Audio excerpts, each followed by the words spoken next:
Senhoras e senhores, um bom dia, boa tarde, boa noite. Estamos aqui preparando mais uma videoaulinha, né, para a gente seguir aí rumo aos nossos objetivos esse ano. Então, a aula de biologia, assunto de genética para o terceiro ano, o assunto de hoje, interações gênicas. Relembrando que esse canal não tem nenhum intuito comercial, né, são aulas livres e distribuição de conhecimento aí de biologia, para o ensino com ênfase aí no ensino médio. Na aula de hoje, a gente vai conseguir responder algumas questões que permeiam aí a curiosidade humana há muito tempo, né? Olhando essa foto, acho que pelo menos uma pergunta passou na sua cabeça, tá? Mas não, a ênfase da aula não é porque a galinha atravessou a rua, e sim outra parte, outro aspecto dessa imagem. Olhem para o rostinho dessa galinha. Vou dar um zoom aqui. Por que que essa galinha tem esse tipo de crista e não esse ou esse? A gente vai entender um pouquinho mais dos padrões de cristas dos frangos, né, dos galináceos, e quem sabe também responder por que que a galinha atravessou a rua. Isso aí é secundário, tá? Mas vamos entender os padrões das cristas dos frangos na aula de hoje, interações gênicas. Vamos entender por que que tem tanto frango nessa história e por que que tem duas representações de genes aí de mãozinha dada, tá? Então, aula interações gênicas. Então, o caso clássico, o estudo clássico de interações entre genes leva em consideração os padrões de cristas dos frangos. Por isso que tem tanta galinha nessa história, né? Então, os tipos de cristas possíveis e conhecidos são esses aí, ó. Tipo nós, olha a imagem, né? A fotinho do frango, a 3x4 do frango e o nome do fenótipo, né? A expressão do tipo de crista. Então, nós, tipo de crista rosa, tipo de crista ervilha, e o tipo de crista dito simples, né? Eu acho mais bonito aí, mas é dito simples. Primeiramente, eu sei que muita gente nem imaginou que frango tinha tanta variação do tipo de crista, porque está acostumado a ver o frango dessa foto aqui, né? Mas lembre-se, para o frango aparecer no modo frango assado na sua mesa, um dia ele teve uma crista, tá? E é essa crista que é a ênfase da aula de hoje. Por que a crista do frango? Né? Então aqui representações das imagens que vamos usar para representar cada um desses fenótipos, para não ficar usando uma foto real, sim um desenho aí para simplificar. Então lembrando os quatro tipos possíveis, o tipo nós, tipo rosa, tipo ervilha e o tipo simples.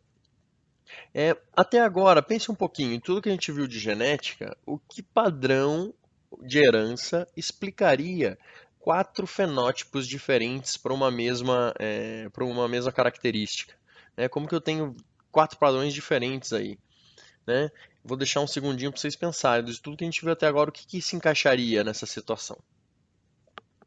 Então, eu espero que vocês tenham pensado, né? Realmente, a única situação similar a essa que a gente viu foi o caso de polialelismo na pelagem de coelhos, onde a gente tinha quatro fenótipos diferentes também, tá? Mas lá eram quatro alelos, quatro cópias diferentes de um mesmo gene. A gente vai ver que não é esse o caso no frango aqui. A gente tem quatro fenótipos, mas essas quatro fenótipos vêm do fruto da interação de dois genes diferentes.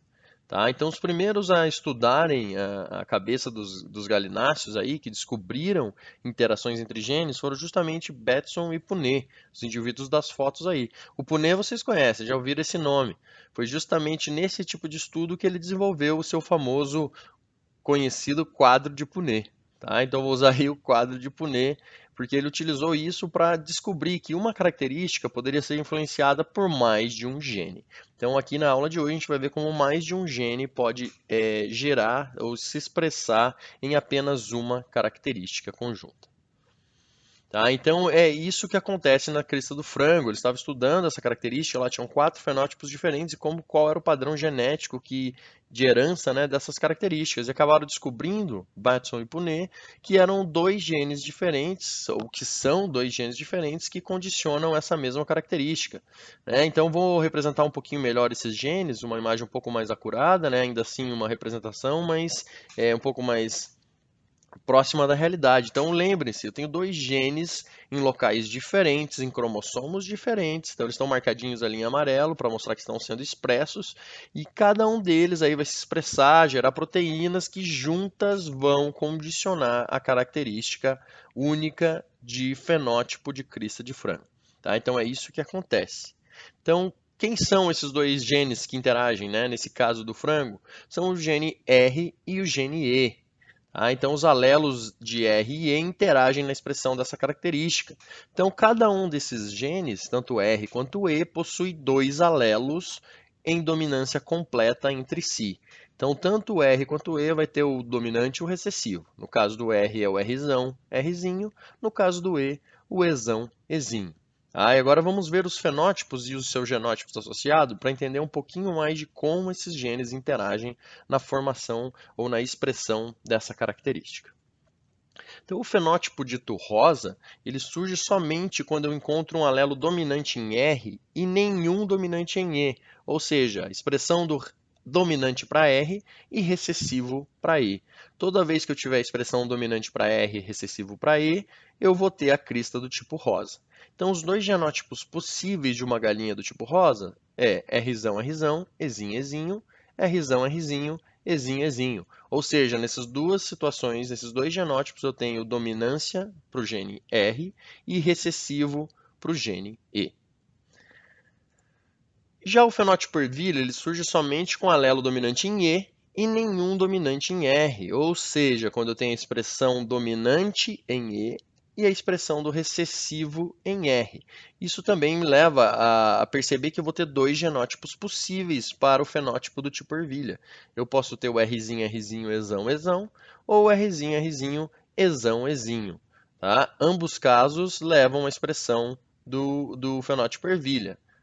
Então pensem nessas regras de montagem da crista, que seria uma regra de montagem.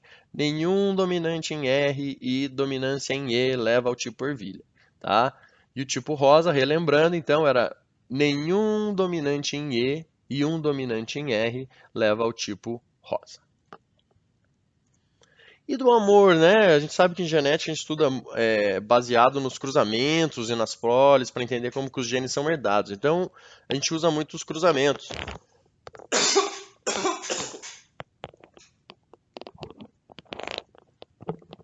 Então, do cruzamento de um galo rosa homozigoto com uma ervilha rosa homozigota. Lembrando, o que é homozigoto? Alelos iguais. Como que seria um rosa homozigoto? Só tem uma opção. Das duas opções de genótipo de rosa, só uma delas é homozigoto. Tá? Duplo homozigoto eu posso usar aqui, porque ele é homozigoto para os dois genes. Como eu estou envolvendo mais de um gene, eu posso dizer duplo. Se fosse 3 genes, poderia dizer triplo homozigoto, se fosse o caso. Tá? Então, uma rosa homozigoto, ela tem um genótipo apenas. Rzão, Rzão, Ezinho, Ezinho. Então, dominante em R, recessivo em E. E já a ervilha homozigota também só tem um genótipo possível. Rzinho, Rzinho, Ezão, Ezão. Só essa que é dita homozigota. Se podia ser Rzinho, Rzinho, Ezão, Ezinho, mas daí já não seria duplo homozigoto. Então, desses dois genótipos, ao cruzarmos esses dois genótipos, o que será que nasce? Que tipo de característica que nasce? Então vamos ver. Opa, primeiro foi coletado lá pelo dono da granja, acabou virando um ovo frito. Vamos ver se o segundo se deu melhor. Aí sim.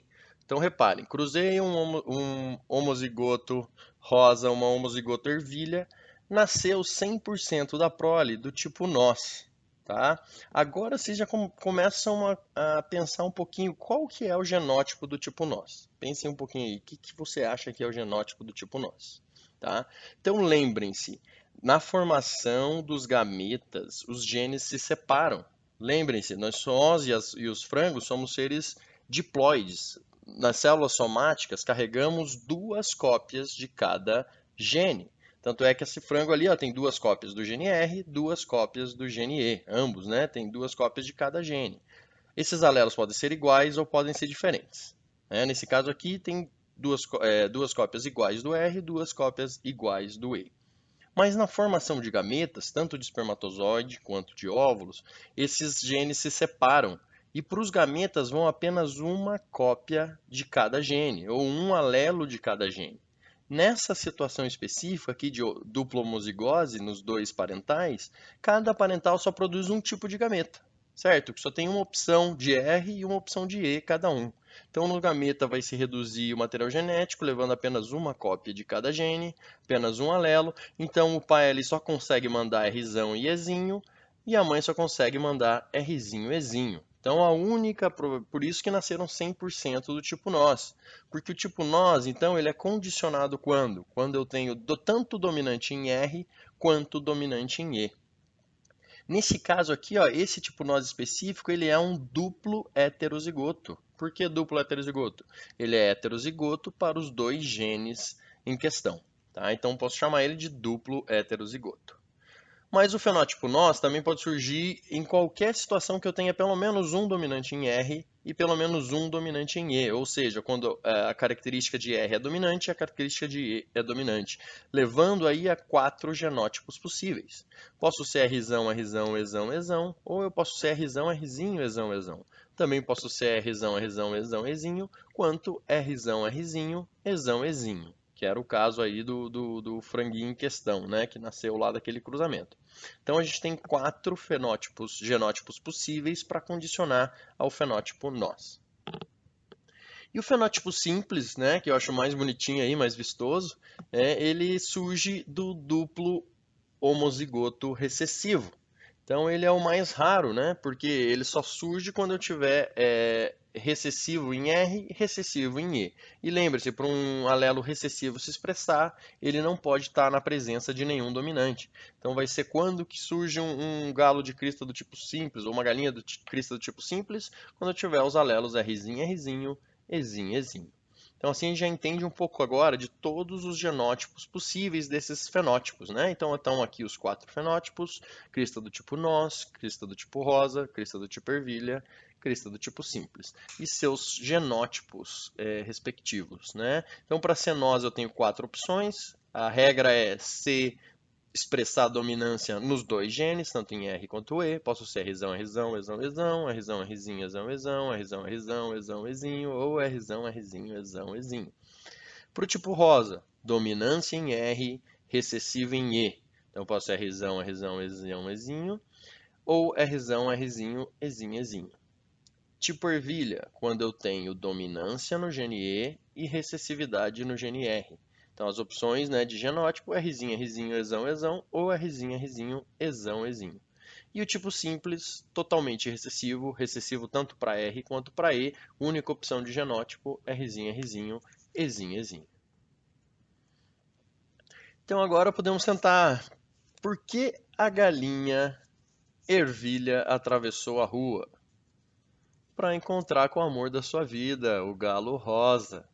Então a galinha homozigota ervilha atravessou a rua para encontrar o galo homozigoto do tipo rosa. E lá do outro lado da rua, eles se amaram e tiveram todos os franguinhos do tipo nós. Tá?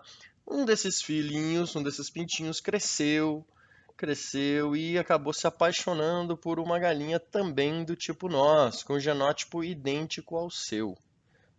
Então tá ali o amor do tipo nós com o tipo nós, ambos duplo heterozigoto. Então lembrando, duplo heterozigoto, né? Lembrando, a condição crista dessas galinhas é expressa por dois genes diferentes que interagem, o gene R e o gene E. Lembrando que na formação dos gametas, tanto dos espermatozoides quanto dos óvulos, cada gameta leva apenas uma cópia de cada gene. Então, uma cópia de R e uma cópia de E. Ou seja, eu vou carregar um tipo de alelo apenas de R e um tipo de alelo de E. Esses genes se separam de maneira independente na produção, aqui no caso, primeiramente dos espermatozoides, mas a regra é a mesma para os óvulos, né? E seguem para a fecundação. Então aqui, ó, separamos os dois genes. Agora, cada um desses genes vai ter uma cópia presente em um espermatozoide. Tá? Ou seja, eu vou ter espermatozoides formados por alelo Rzão, Ezão. Vou ter espermatozoides formados por alelo Rzão e Ezinho. Vou ter espermatozoide formado com Rzinho, Ezão. E também vou ter o duplo recessivo espermatozoide formado por Rzinho, Ezão. Qual é a única regra que eu não posso? Um espermatozoide nunca vai carregar duas cópias do mesmo gene. Nunca vai carregar duas cópias do mesmo gene. Eu não posso ter dois R's ou dois E's no mesmo espermatozoide. Certo? Lembrem por quê? Gametogênese, segregação independente, divide ao meio apenas uma cópia de cada gene. Tá? Para a fêmea é a mesma coisa, a produção de óvulos segue a mesma regra. Não vou nem dividir aqui certinho, mas os padrões, os tipos de óvulos possíveis são os mesmos. Lembrando que esses parentais têm o mesmo genótipo, por isso que os gametas produzidos serão os mesmos. Então olhem aí esses tipos de gametas produzidos e imaginem lá na fecundação. Tá? Vamos fazer uma pausa na genética e falar um pouco da fecundação. Uma imagem que às vezes vocês não viram ainda, mas provavelmente vão ver em algum momento, de fisiologia. Então nessa imagem aqui, né, a gente tem um óvulo aí sendo expelido de um ovário. Então um óvulo maduro sendo expelido do ovário. O óvulo é uma célula tão grande que ela pode ser vista a olho nu. Geralmente vê esquema, o desenho do óvulo, mas dá para usar a imagem real dele aí, né? Ele é uma célula muito grande, como vocês podem ver aí nessa imagem. Tá? Não é gigante, mas é uma das poucas células que a gente consegue ver a olho nu. Então tá aí o óvulo, né, sendo expelido do ovário para encontrar lá os espermatozoides nas trompas e gerar a fecundação. Então, quando os espermatozoides, esses gametas masculinos, carregando seus alelos, encontrar esse gameta feminino que também carrega seus alelos, vai ocorrer a fusão dos núcleos, né, gerando um indivíduo. E aí começam células já do tipo somáticas formando o embrião, certo? Mas a gente sabe que na genética a gente não representa a fecundação dessa forma. A gente representa através do quadro de Punnett. Então vamos ver como que seria aí a fecundação desses dois tipos de galináceos aí do tipo nós, tanto o macho como a fêmea. A gente já viu a gametogênese, ou seja, os tipos de espermatozoides que ele consegue produzir, os tipos de óvulo que ela consegue produzir, e agora a gente faz as fecundações. Tá? Então reparem, o nosso quadro de Punnett cresceu, a gente fazia ele lá pequenininho, já para praticar, agora nesse caso de interação gênica ele cresce um pouco. Por quê? Então, primeiramente, lembrando, o que eu coloco ali nos índices das linhas e colunas, né? Os espermatozoides e os óvulos possíveis de cada parental. Então, primeiro espermatozoides, lembrando, o galo do tipo nós vai produzir que tipo de espermatozoide? Rzão, Ezão, Rzão, Ezinho, Rzinho, Ezão e Rzinho, Ezinho. Do mesmo modo, a fêmea do tipo nós, duplo heterozigota, vai produzir exatamente esses mesmos tipos de óvulos, certo?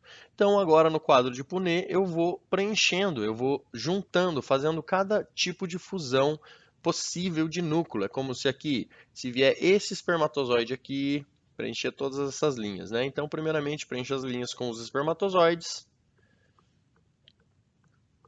de acordo com o índice da linha, todos os tipos de espermatozoide possível podem encontrar. Então, cada tipo de espermatozoide pode encontrar todos os tipos possíveis de óvulos.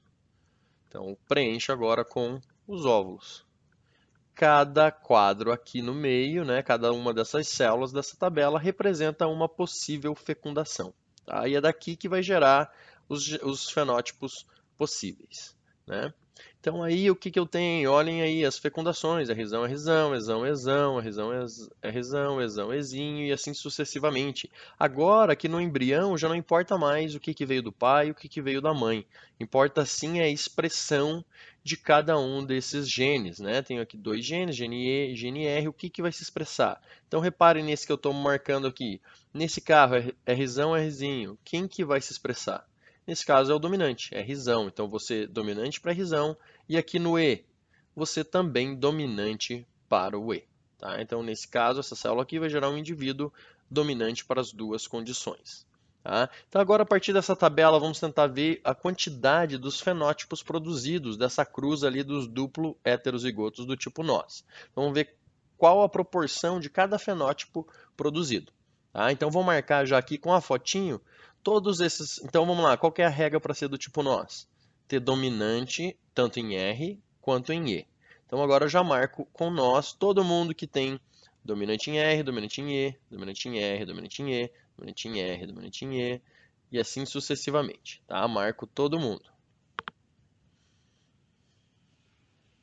Então aqui, de todas essas possibilidades, eu vou ter 9 genótipos que vão condicionar a característica do tipo nós, certo? Qual é a regra do tipo rosa? Eu ter dominante em R e nenhum dominante em E, ou seja, expresso dominância em R e expresso recessividade em E. Então, dessas possibilidades todas, eu vou ter 3 genótipos que vão condicionar o fenótipo do tipo rosa. Rzão, Rzão, Ezinho, Ezinho. Rzão, Rzinho, Ezinho, Ezinho e Rzão, Rzinho, Ezinho, Ezinho também. Tá? Então todas essas vão ser indivíduos do tipo rosa. O tipo ervilha, aí ao contrário do rosa, é quando eu tenho recessividade em R e dominância em E. Tá? Então esses são os três genótipos possíveis: Rzinho, Rzinho, Ezão, Ezão, Rzinho, Rzinho, Ezinho, Ezão e Rzinho, Rzinho também Ezinho, Ezão, né? Ou Ezão, Ezinho, dá na mesma ordem dos fatores, não altera o fenótipo, certo? Então são aí, por enquanto temos a proporção 9 para 3 para 3 e crista do tipo simples só vai surgir uma das vezes, né? Só no duplo homozigoto recessivo. Só ele que vai ter o tipo simples. Então, reparem que ao cruzar dois duplo heterozigotos, eu tenho essa proporção aí, 9 para 3 para 3 para 1. Então, dos 16, cada 16 filhotinhos, a tendência é ter 9 do tipo nós, 3 do tipo rosa, 3 do tipo ervilha e 1 do tipo simples. Tá? Pensem aí nas proporções e probabilidades associadas a cada um desses fenótipos, certo?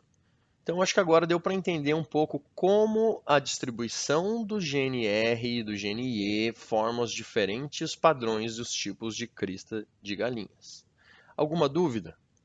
Então, pessoal, eu recomendo, se ficou com alguma dúvida, volta um pouco o vídeo, vê com calma alguma parte que não entendeu. Essa é a vantagem de uma videoaula, você pode voltar, pode pular as piadas sem graça, pode voltar nas partes interessantes, as partes sérias, ver de volta até tirar todas as dúvidas. Continuou com dúvida? Deixa a dúvida postada aí abaixo do vídeo, tá? Vai lá e posta a sua dúvida que assim que puder eu respondo, tá?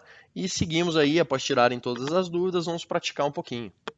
Então, primeiro, o exercício a ser postado aí. Então, realizem e postem aí no fórum. Tá? Qual a probabilidade de nascer um galo com crista simples do cruzamento entre uma galinha com crista nós e um galo com crista ervilha? Reparem em todas as condições, tá? E gerem a probabilidade. Lembrem, todos os fatores de probabilidade precisam ser aí colocados em conjunto para a resposta. Tá? Após fazer esse exercício, pratiquem também nas atividades do livro, na página 64, exercício número 8, pelo menos, tá? Para praticar aí um pouquinho de interações gênicas. Então, obrigado, pessoal. Foi mais uma aula nossa aí. Aceito críticas e sugestões, só postar também, tá? Faz parte aí das melhores preparações das nossas aulas. Qualquer crítica ou sugestões que vocês venham a ter. E a próxima vez que visitarem uma granja ou um sítio, reparem na crista das galinhas e tentem aí decifrar os padrões genéticos dessa população que você estiver vendo. Beleza? Um abraço a todos e bons estudos.